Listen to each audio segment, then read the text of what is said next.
Incroyable, les postos complètement historiques. La Squadra Azzurra, l'Italie championne d'Europe en titre l'été dernier à l'Euro 2020, se fait éliminer, se fait sortir par la Macédoine du Nord en demi-finale de barrage de Coupe du Monde. L'Italie, pour la deuxième fois consécutive, ne participera pas à la Coupe du Monde de football. Je pense que là, à un moment donné, tu t'en remets pas.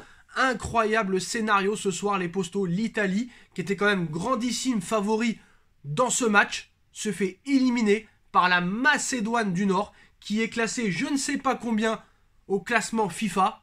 Quelle énorme surprise. Qui aurait pu parier que la Macédoine du Nord allait battre l'Italie ce soir, championne d'Europe en titre. Les postos, on va en parler. Et surtout, on va parler de nos Parisiens, Marco Verratti et Gigi Donnarumma. Marco Verratti qui va rater sa deuxième Coupe du Monde d'affilée. Alors j'ai un petit doute, je ne sais pas si Marco Verratti avait participé à la Coupe du Monde 2014 avec l'Italie. Je me rappelle plus s'il était présent ou s'il était absent pour cause de blessure. J'ai un petit doute, dites-moi en commentaire ce que vous en pensez, parce que là je suis à chaud après le match, j'en reviens toujours pas. On a vu une équipe d'Italie honnêtement dominateur tout le match. La Macédoine qui marque à la 92e minute sur une frappe qui arrive de nulle part, qui vient de nulle part, honnêtement incroyable. Dominer n'est pas gagné dans le football, on le savait, mais là vraiment tout le monde peut battre tout le monde. Mais voilà, ce qui me fait peur maintenant, c'est l'état d'esprit et dans quel état mental seront Gigi Donnarumma et Marco Verratti, les deux Parisiens. Alors Marco Verratti qui a subi beaucoup de choses avec le PSG, beaucoup de traumatismes. Le Camp Nou en 2017 face au FC Barcelone, au Parc des Princes contre Manchester United, contre le Real Madrid au Santiago Bernabéu il y a quelques semaines. On se rappelle aussi de l'énorme boulette de Donnarumma face au Real Madrid. Mais là ça commence à faire 2 traumatismes en 3 semaines ou même 2 semaines pour Donnarumma. Va-t-il s'en relever? Ça c'est un truc qui peut te gâcher ta carrière, hein.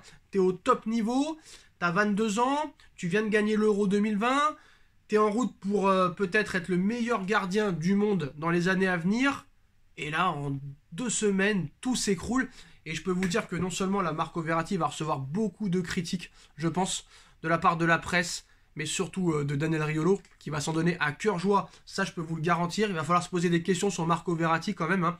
Peut-il passer un cap un moment dans sa carrière? C'est vrai que c'est un joueur très bon, mais sur la régularité et aussi sur le fait de passer un cap, il n'a jamais fait ça avec le Paris Saint-Germain. Alors, on pensait que ce titre gagné à l'Euro 2020 pouvait lui permettre de passer un cap et de monter en maturité. On a vu que ce n'était pas le cas. On a vu que l'hygiène de vie était encore une fois déplorable.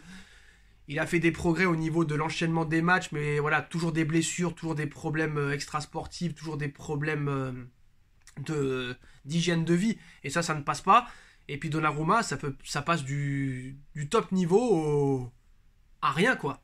Et je peux dire, du côté de Doha, on va très mal digérer et très mal accepter que Donnarumma et Marco Verratti, 2 pièces maîtresses du projet parisien, ne soient pas à leur Coupe du Monde au Qatar en 2022. Ça va très très très mal passer.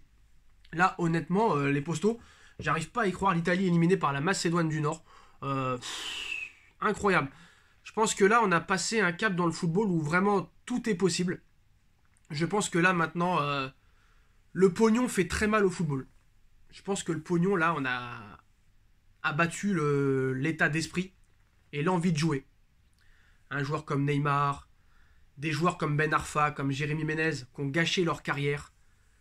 Je pense que l'oseille fait tourner les têtes. Et je pense que maintenant, ce genre de joueurs-là, qui touchent des sommes astronomiques, que ce soit en club, en sélection et par les revenus publicitaires, tu n'as plus réellement l'envie de tout donner sur le terrain. Après, il y a des cas à part. Il y a des cas à part comme Cristiano Ronaldo, comme Lewandowski, comme des anciens grands joueurs. Mais voilà, ces anciens grands joueurs ne sont plus joueurs de foot à l'heure actuelle. Je pense qu'il y a eu un... À l'heure actuelle, il y a plus un désir d'argent que de jouer au football. Il n'y a plus de plaisir à jouer au football. Ça se voit. Je ne dis pas que l'Italie a sous-estimé la Macédoine, mais l'Italie a été trop confiante. Et l'Italie se fait éliminer dès les demi-finales de barrage par la Macédoine du Nord. C'est quand même assez incroyable. Honnêtement, ça va faire parler. Voilà.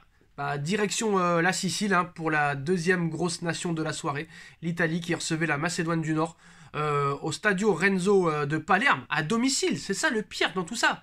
L'Italie se fait éliminer par la Macédoine du Nord à domicile, chez eux. La squadra Azzurra, franchement, là, il va falloir honnêtement expliquer cet échec. Honnêtement. Mais je suis très inquiet pour la suite aussi pour Donnarumma et Marco Verratti. Je ne sais pas ce qui va se passer dans leur tête. Franchement, ça va être dur de les remettre en scène.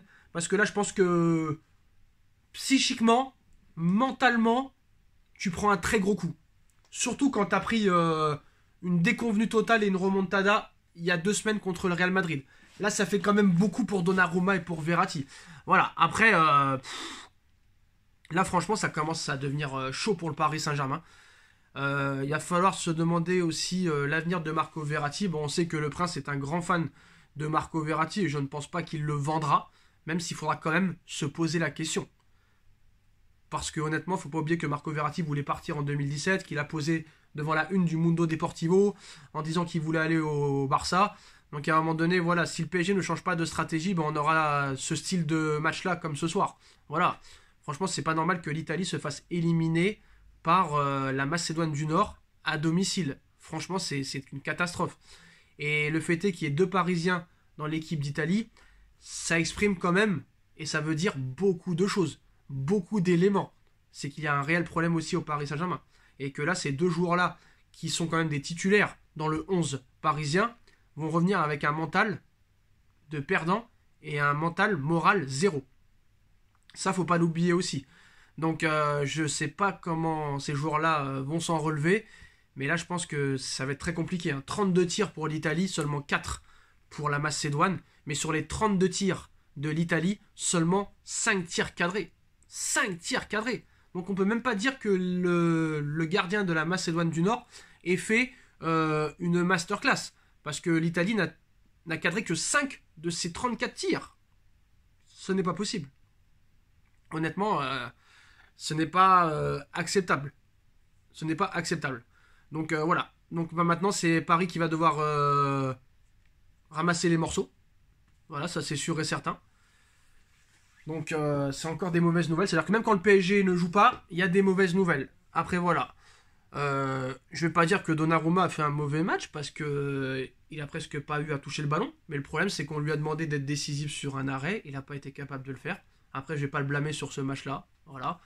Marco Verratti, bah, c'est pas le seul coupable aussi dans cette équipe, mais c'est vrai que je l'ai trouvé pas top niveau ce soir. Voilà, pas top niveau, mais après, c'est dur à juger parce que l'Italie a eu le monopole du ballon pendant tout le match. Donc c'est très compliqué. Mais voilà, franchement, c'est complètement historique, les postos. L'Italie qui se fait éliminer par la Macédoine du Nord dès les demi-finales. L'Italie out. Eh ouais, en plus, il n'y a même pas de match aller-retour. Donc là, c'était à élimination directe, les postos. Donc, grosse force quand même aux Italiens, hein, c'est cruel. Ça va être dur, hein. Donc voilà, maintenant dans le football, vous le savez, hein, tout est possible. Et même pour le Portugal, ça aurait pu mal se passer. On a vu la Turquie rater un penalty à 2-1 pour le Portugal.